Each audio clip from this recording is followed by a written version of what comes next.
तो बच्चों अब हम यमक अलंकार के बारे में पढ़ेंगे। इससे पहले हमने अनुप्रास अलंकार किया है, जहाँ एक ही शब्द की आवृत्ति एक से अधिक बार होती है।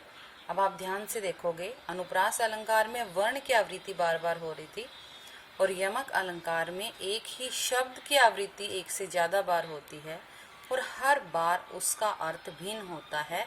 वहाँ यमक अलंकार होता है, मतलब एक शब्द एक से ज़्यादा बार आता है और बार बार उसका अर्थ अलग होता है, वो अलग अर्थ को लेकर आता है।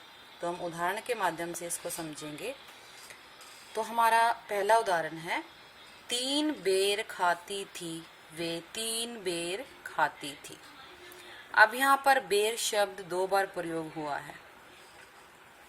3 बेर खाती थी, यहाँ पर पहले बेर का अर्थ है फल, जो हम बेर फल खाते हैं, और दूसरे बेर का अर्थ है बार, कि वो 3 बेर खाती थी और 3 बार खाती थी। तो यहाँ पर एक ही शब्द 2 बार प्रयोग हुआ था, दोनों बार ये अपना अर्थ अलग लेकर आता है, इसीलिए यहाँ पर यमक अलंकार है। ऐसे हम दूसरे उदाहरण से समझेंगे। काली घटा का घमंड घटा। अब यहाँ पर एक शब्द घटा है जो 2 बार प्रयोग किया गया है। पहली घटा का अर्थ है जो काले बादलों की घटा छा जाती है बारिश आने से पहले, जब आसमान में बादल बहुत काले हो जाते हैं और हम कहते हैं कि घटा छा गई है। और दूसरी घटा का अर्थ होता है कम हो जाना, घट जाना। तो यहाँ इसका मतलब है कि जो काली घटा आसमान में छाई हुई है उसका घमंड कम हो गया है। तो यहाँ पर पहली घटा का अर्थ आया है बादलों की घटा और दूसरी घटा का अर्थ आया कम होना। तो एक ही शब्द 2 बार आके उसका अर्थ अलग अलग आया, इसलिए यहाँ पर यमक अलंकार है। बापू को कर नित दूर दूर, हर बरस बरस दिन आता है। अब यहाँ पर बरस शब्द 2 बार आया है।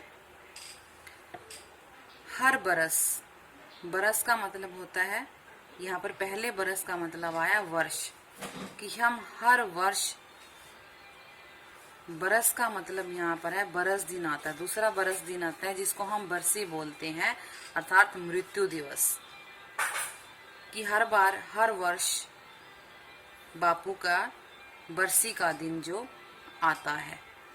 यहाँ पर बरस का मतलब है साल, हर वर्ष, और यहाँ पर बरस का मतलब है मृत्यु दिवस।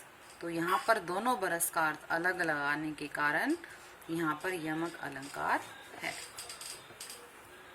माला फेरत जुग बया, गया न मन का फेर, कर का मन का डारी के, मन का फेर। अब यहाँ पर मन का शब्द 2 बार प्रयोग हुआ है। पहले हम इसका अर्थ समझ लेते हैं। माला फेरत जुग बया, कि माला फेरते हुए युग बीत गए। जो साधु लोग माला फेरते हैं, पूजा करते हैं, कि वो माला फेरते हुए मुझे युग बीत गए।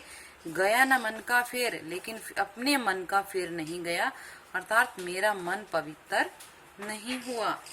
कर का मन का डारी के, कर का कर होता है हाथ, कि ये हाथ का जो मनका है, मनका मतलब माला के दाने, जो तूने हाथ में माला पकड़ रखी है, इसको छोड़ दे। डारी के, मन का फिर, कि जो तेरे मन का, यहाँ पर मन का अर्थ है तो तेरे मन का हृदय की माला है, उसको फिर, अर्थात अपने हृदय को पवित्र कर।